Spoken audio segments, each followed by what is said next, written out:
Hi friends, मैं mister Hemchand बात हूँ और आप लोगों को मेरे YouTube channel BMLT exam preparation में स्वागत है। दोस्तों, एक बार फिर हम क्वेश्चन पेपर का सॉल्व लेके आ गए हैं लैब सुपरिटेंडेंट का, जो इससे पहले इसका पार्ट 1 करवा चुके हैं और पार्ट 2 जो है इसमें जो भी क्वेश्चन बचा है उसको हम पूरा कंप्लीट कर देंगे। ठीक है, यदि आपको ये वीडियो अच्छा लगे जरूर लाइक कीजिए, कमेंट कीजिए, अपने दोस्तों को भी शेयर कर दीजिए और ज़्यादा से ज़्यादा सपोर्ट कीजिए ताकि हम रेगुलर इस वीडियो चैनल पे आप लोगों के लिए हम क्वेश्चन पेपर का सॉल्व बराबर लेके आते रहें या एमसीक्यू जो भी हो, आप लोगों के लिए हेल्पफुल कंटेंट जो है लेके आते हैं। ठीक है, तो चलिए अब आगे बढ़ते हैं। यदि आप लोगों को अच्छा लगे तो लाइक कर दीजिएगा, कमेंट कीजिएगा।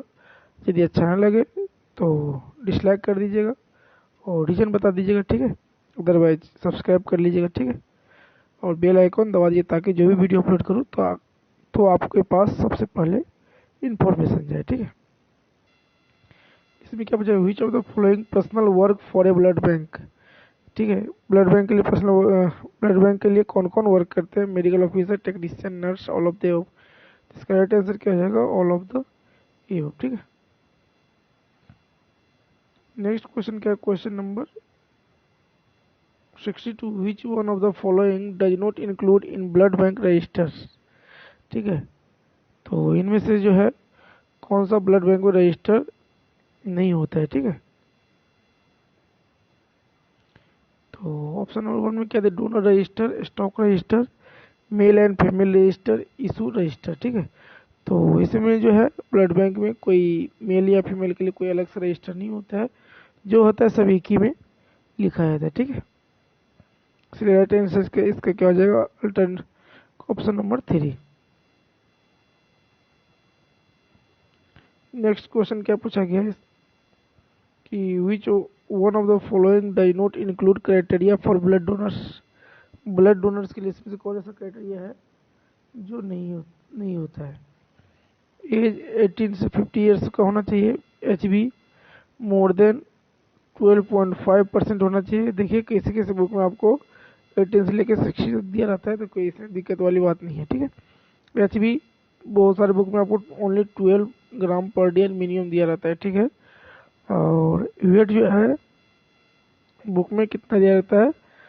50 केजी दिया रहता है मिनिमम। ठीक है, तो इसके हिसाब से इसमें तो ऐसा नहीं है, तो इसका जो होता है कौन इसमें से जो है बोला गया इसमें से कौन सा ऐसा क्राइटेरिया जो हम लोग नहीं, जो क्राइटेरिया इनमें से कौन सा ऐसा क्राइटेरिया है जो नहीं यूज होता है ब्लड बैंक में, तो ये है। ठीक है, मंथली ब्लड डोनेशन अलॉट, और हर महीने आप ब्लड जो है डोनेट नहीं कर सकते। ठीक है, इससे क्राइटेरिया है। यदि होल ब्लड आप दे रहे हैं तो इसके लिए कम से कम आप फिर दोबारा जो है ब्लड 2 महीने के बाद ही दे सकते हैं। ठीक है, कम से कम यदि आप 2 यूनिट ब्लड डोनेट कर रहे हैं एक साथ, 1 यूनिट है तो 2 महीने के बाद दे सकते हैं, डोनेट कर सकते हैं।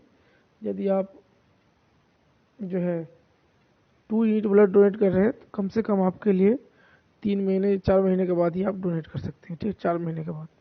ठीक है, तो अब नेक्स्ट क्वेश्चन क्या है? क्वेश्चन नंबर 64 कि ESR equipment is non age. ESR equipment जो हम लोग यूज करते हैं उसका नाम क्या होता है? सेलिस ट्यूब, सेंट्रीफ्यूज ट्यूब, वैक्यूटन या वेस्टर्न ग्रेन ट्यूब। देखिए इसके लिए जो यूज करते हैं, कौन सा यूज करते हैं? वेस्टर्न ग्रेन ट्यूब यूज करते हैं। तो थ्योरी क्लास में मैंने बताया भी था कि इसका लंबाई कितना होता है, टोटल इंटरनल बोर कितना होता है। तो इसका टोटल लंबाई कितना होता है? 300 mm होता है। कितना होता है? वेस्टर्न ग्रेन का जो लंबाई होता है 300 mm होता है, बट जो ग्रेजुएट होता है कितना होता है? 200 mm होता है। ठीक है, और इसका इंटरनल बोर कितना होता है? 2.5 mm होता है इंटरनल बोर। तो ये इंटरनल बोर बोलिए या डायमीटर बोलिए, एक ही होता है, तो ये याद रखिए। ठीक है, और दूसरा मेथड हम लोग किस मेथड से करते हैं? ये वेस्टर्न ग्रीन ट्यूब से जो हम लोग ESR करते हैं, तो इसका जो है नॉर्मल रेंज क्या होता है? नॉर्मल रेंज तो आपसे पूछ सकता है।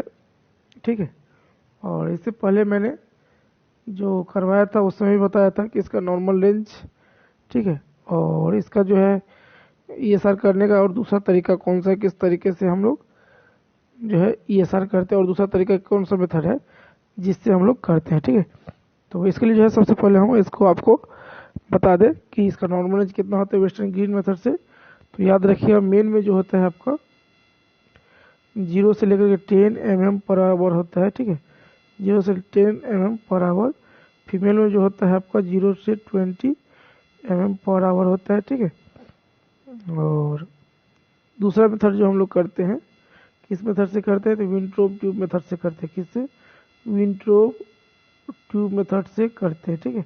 ये सर इस विंट्रोप ट्यूब मेथड से एक और चीज़ करते, क्या करते हैं, पीसीबी करते हैं, ठीक है। इसका विंट्रोप ट्यूब का दो एडवांटेज है ये कि एक तो पीसीबी करते हैं और दूसरा क्या करते हैं, ईएसआर करते हैं, ठीक है। इसका जो टोटल लंबाई होता है आपका 11 सेंटीमीटर होता है, ठीक है। कितना होता है? 11 सेंटीमीटर, दैट मीन्स 110 mm होता है, ठीक है। इसमें ग्रेजुएटेड जो होता है कितना होता है, 100 mm तक जो है ग्रेजुएटेड होता है। और इसका इंटरनल डायमीटर जो होता है कितना होता है, तो इसका इंटरनल डायमीटर भी आपका 2.5 होता है। कितना होता है? 2.5 mm जो है इसका इंटरनल डायमीटर भी होता है, ठीक है। और इसका जो है इस मेथड से जब हम लोग करते हैं तो इसका जो नॉर्मल रेंज हो जाता है आपका मेल के लिए 0 to 7 mm पर आवर हो जाता है और 0 से 14 हो जाता है आपका फीमेल के लिए पर आवर, ठीक है। तो ये याद रखिएगा। और में ये सारे हम लोग किस मेथड से करते हैं, तो याद रखिएगा मैक्रो मेथड से करते हैं। किससे? माइक्रो, MICRO, मैक्रो मेथड से ESR करते हैं, ठीक है। ये जो है मैक्रो मेथड किसके लिए करते हैं, जहाँ पे हम लोग क्या करते हैं, ब्लड कलेक्शन नहीं कर पाते हैं ज़्यादा, तो वहाँ पे कर ज़्यादातर ये बच्चे लोगों में किया जाता है। जैसे तो इसमें जो है कैपिलरी ट्यूब का तो लंबाई जो होता है कितना होता है, मैक्रो मेथड से करने से 230 mm लॉन्ग होता है, ठीक है। और इसका इंटरनल डायमीटर जो होता है 1 mm होता है। कितना होता है? 1 mm जो होता है इसका इंटरनल डायमीटर होता है, ठीक है। और इसमें जो ब्लड हम लोग इसके लिए जो ब्लड लगता है कितना लगता है, 0.2 ml लगता है, ठीक है। तो ये चीज़ याद रखिए। ज़्यादातर ये जो है स्पेशली कहाँ पे यूज होता है, तो पेडियाट्रिक के लिए यूज होता है। किसके लिए तो यूज होता है, याद रखिएगा, किसके लिए? पेडियाट्रिक के लिए ये मेथड यूज होता है। किसके लिए? पेडियाट्रिक के लिए, ठीक है। पेडियाट्रिक केस में होता है, ठीक है। इसको भी ओवर के बाद हम लोग रीडिंग लेते हैं, उसको भी लेते हैं, तो यही चीज़ होती है, ठीक है। तो आप समझिए कि ये सारे हम लोग कितने मेथड से करते हैं, ठीक है। एक चीज़ और होता है, यहाँ से बता दें कि ये सार जो है किन किन कंडीशन में बढ़ता है, आपको पता होगा किस में बढ़ता है, तो कोलेजन डिजीज में बढ़ता है, ठीक है। कोलेजन डिजीज में बढ़ता है, इन्फेक्शन में बढ़ता है। किस में बढ़ता है? यदि इन्फेक्शन रहता है किसी के अंदर, इन्फेक्शन में बढ़ता है, ठीक है। इसके बाद होता है न्यूमोनिया में बढ़ता है, ठीक है। किस कंडीशन में बढ़ता है? न्यूमोनिया में बढ़ता है। सिफिलिस में बढ़ता है। किस में? सिफिलिस में बढ़ जाता है, ठीक है। और भी बहुत सारे कंडीशन जिसमें ये सार जो होता है इनके ये होता है। बट और दूसरा कंडीशन क्या है कि ये सार कहाँ पर किस कंडीशन में डिग्रीज होता है, तो ठीक है, माने किस कंडीशन में, तो ये सब नॉर्मल रहता है। तो याद रखिएगा पॉलीसाइथेमिया, भेरा नाम सुने होंगे, पॉलीसाइथेमिया भेरा कंडीशन में क्या होता है, ये नॉर्मल होता है, बहुत कम आपको ये मिलता है। अब किसके बाद क्या, एथ्रोसाइटोसिस में कंडीशन में, एथ्रोसाइटोसिस की कंडीशन में क्या होता है आपका, ये सार कम देखने को मिलता है। इसके बाद होता है सिकल सेल एनीमिया। किस में कंडीशन में? सिकल सिकल सेल एनीमिया में आपको कम देखने को मिलेगा, ठीक है। इसके बाद और भी है जैसे कॉन्जेनिटल हार्ट डिजीज, तो ये सारे के सारे कंडीशन में क्या होता है, आपको ये सार नॉर्मल देखने को मिलेगा, ठीक है। नेक्स्ट क्वेश्चन क्या है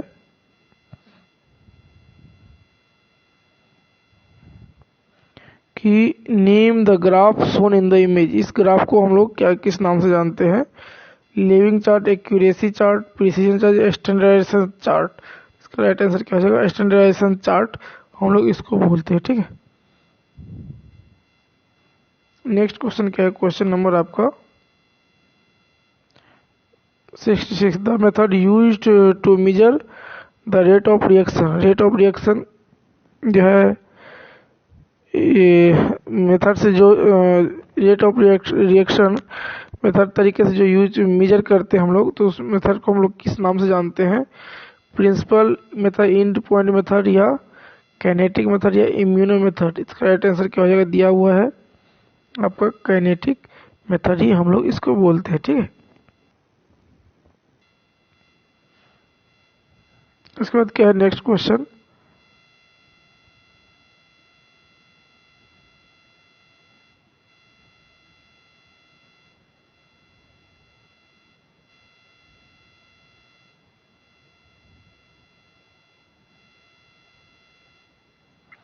नेक्स्ट क्वेश्चन क्या है, क्वेश्चन है in which of the following staining method only methylene blue और कार्बन फुक्सिन इज यूज्ड। किस स्टेन में जो है हम लोग सिर्फ मिथिलीन ब्लू या तो कार्बन फुक्सिन यूज करते हैं, सुप्रामेटल स्टेन, सिंपल स्टेनिंग, लिस्मन स्टेनिंग या पैस staining.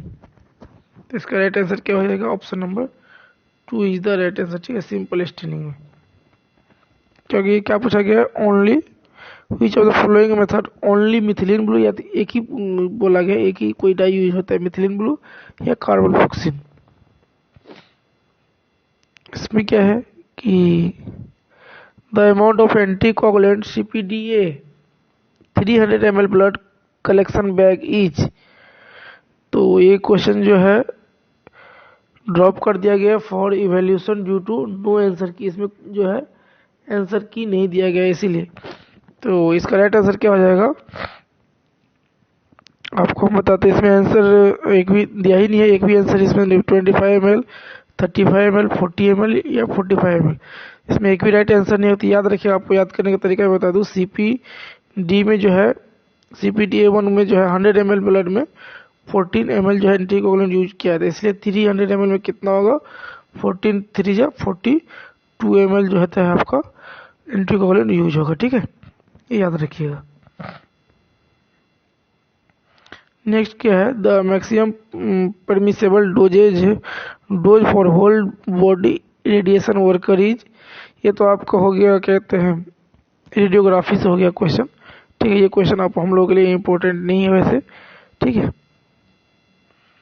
The plasma membrane of muscle cell is known as the dais, pericardium, pleura या सार्कोलेमा या डायफ्राम।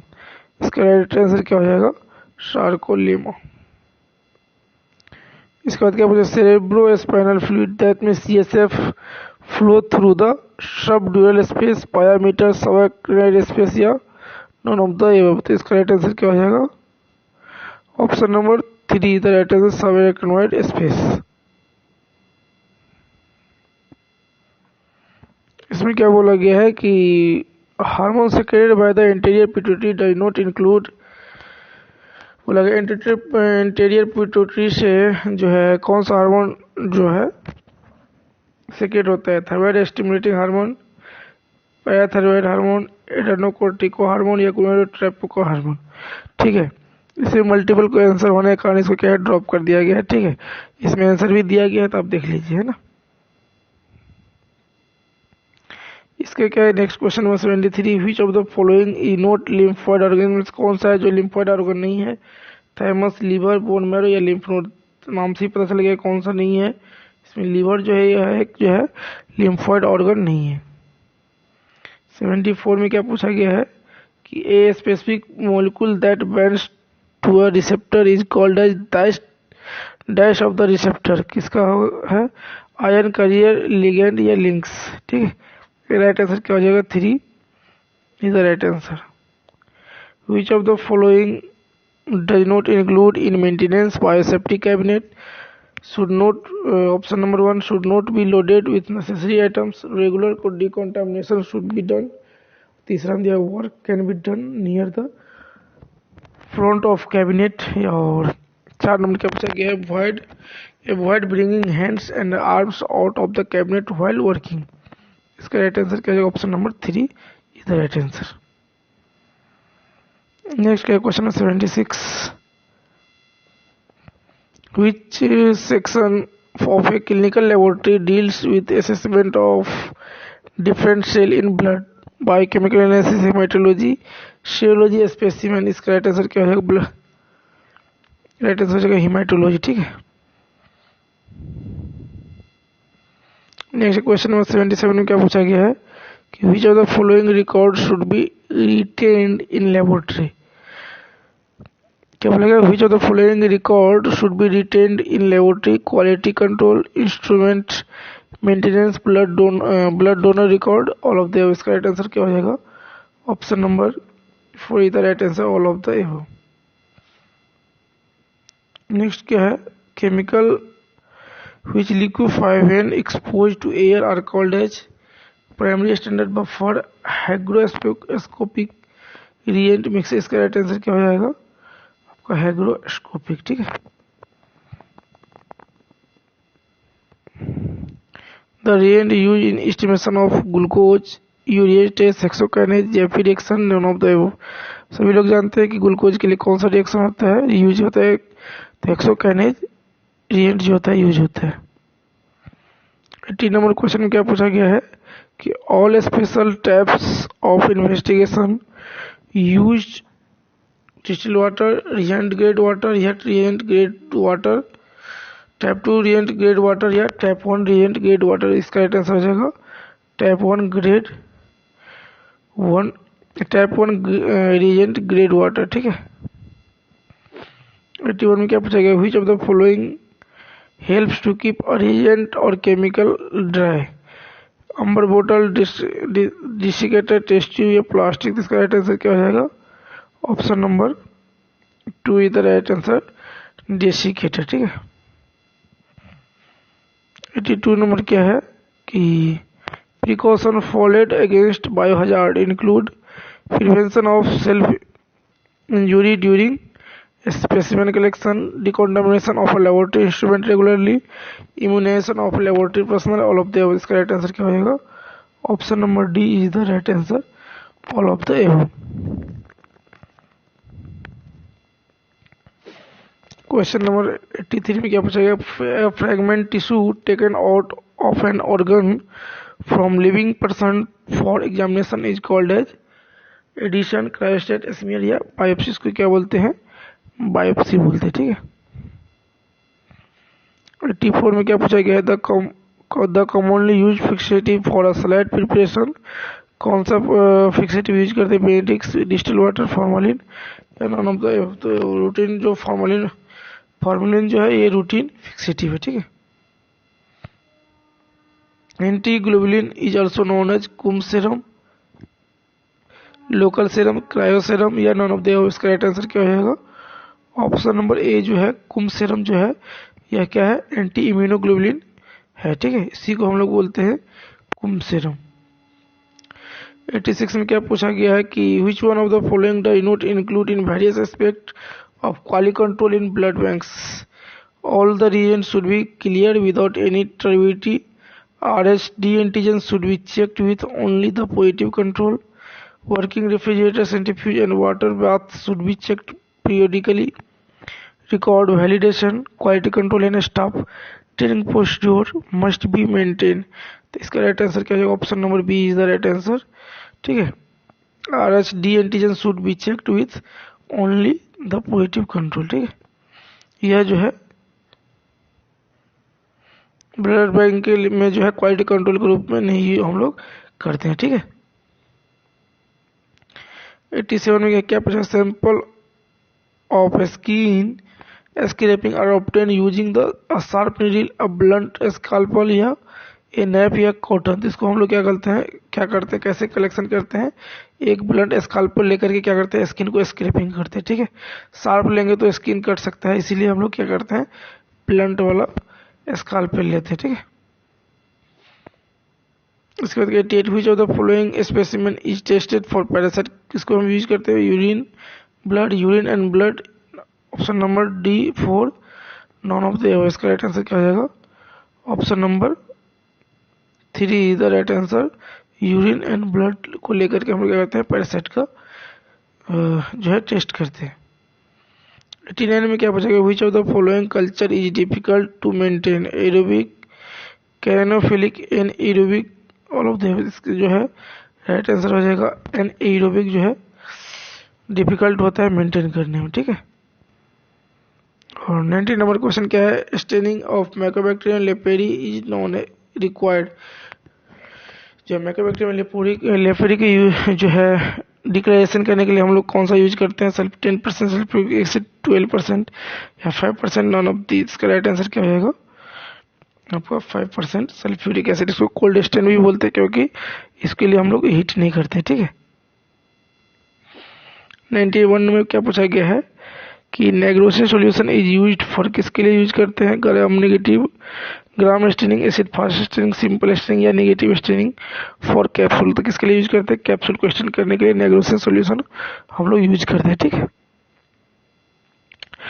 92 में क्या पूछा गया है कि which of the following are catalase producing bacteria? कौन सा कैटालाइज प्रोड्यूसिंग बैक्टीरिया होता है? तो स्ट्रेप्टोकोका, स्टाफाइलोकोका, पैरासाइट, निमाटोड्स या कौन सा होगा? इसका राइट आंसर हो जाएगा आपका option number 2 is the right answer, staphylococcus. Staphylococcus, streptococcus को डिफरेंशिएट करने के लिए हम लोग कौन सा टेस्ट करते हैं? तो कोआगुलेज टेस्ट करते हैं, ठीक है, ये याद रखिएगा।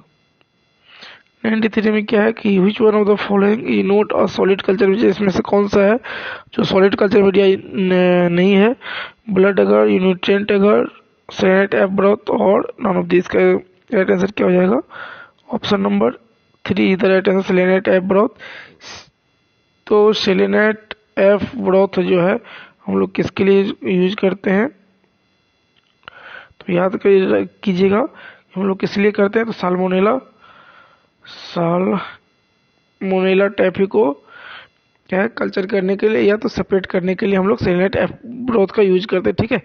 क्या करते हैं? सबसे पहले हम लोग इसको सेलेनाइट एफ ब्रोथ में इसको कल्चर करते हैं, किसको? स्टूल को दे देते हैं। इसमें क्या होता है, यदि साल्मोनेला टाइफी रहता है ग्रो करता है, फिर वहां से लेकर के हम लोग क्या करते हैं उसको फिर से प्लेट में हम लोग क्या करते हैं इनोकुलेशन करते हैं, ठीक है, ये याद रखिएगा। नेक्स्ट क्वेश्चन क्या है? क्वेश्चन नंबर आपका 94 में क्या पूछा गया है? Which one of the following is not the characteristics of BACTEC system? इसमें कौन सा जो है बैक्टेक सिस्टम का जो है कैरेक्टरिस्टिक्स नहीं है? बैक्टेक क्या है? एक कल्चर मीडियम है, ऑटोमेटिक, ठीक है। The section of culture bottles depend on the clinical history of the patient.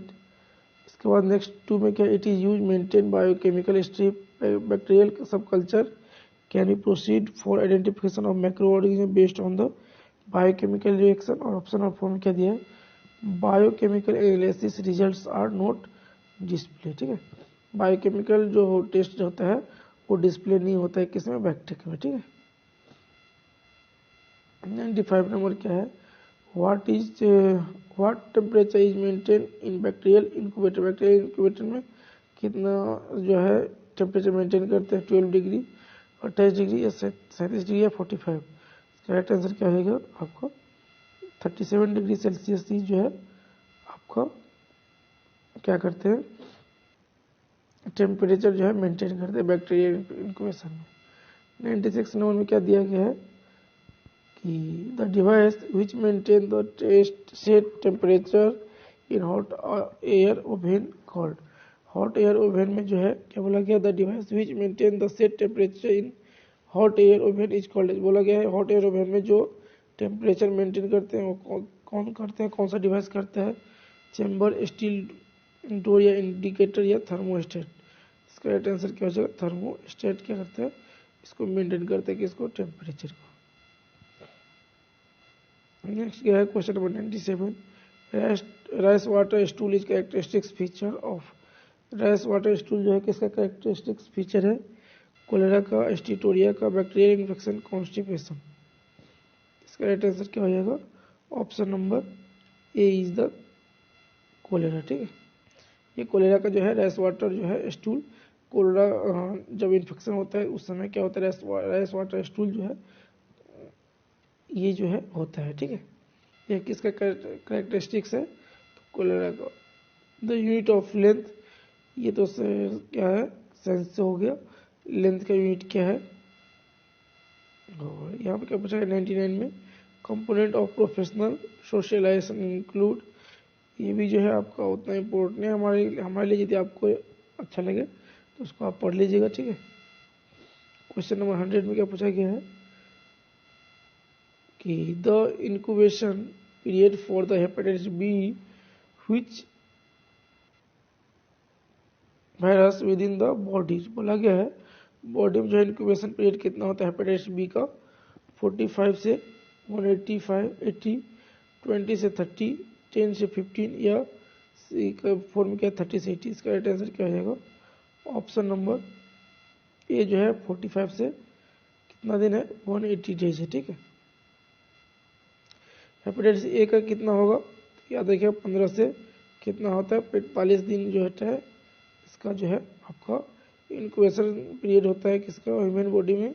इसका होता है हेपेटाइटिस सी का कितना होता है याद रखिएगा, उसका 45 से 150 डेज होता है। ठीक है, तो किसी किसी बुक में 5 का 10 का इधर उधर रहता है, बाद बाकी सब ऐसा ही रहता है। ठीक है, तो इतना ही होता है। तो ये वीडियो ये जो है क्वेश्चन पेपर ये खत्म होता है। ठीक है, यदि आपको ये वीडियो अच्छा लगे जो लाइक कीजिए, कमेंट कीजिए, अपने दोस्तों को शेयर कीजिए ताकि इसको भी ताकि दूसरे लोगों को भी, दूसरे स्टूडेंट को भी प्रिपरेशन करने का मौका मिले, क्वेश्चन पेपर जो है सोल्व का देखने का मौका मिले और अपने एग्जाम को तैयारी कर सके। और ज़्यादा से ज़्यादा शेयर कर दीजिएगा। ठीक है, तो इस वीडियो को हम यही ख़त्म करते हैं। जय हिंद, जय भारत। देखते रहिए YouTube channel laboratory BMLT exam preparation channel and BMLT exam preparation channel and laboratory technician channel. ठीक है, best of luck, thank you for next.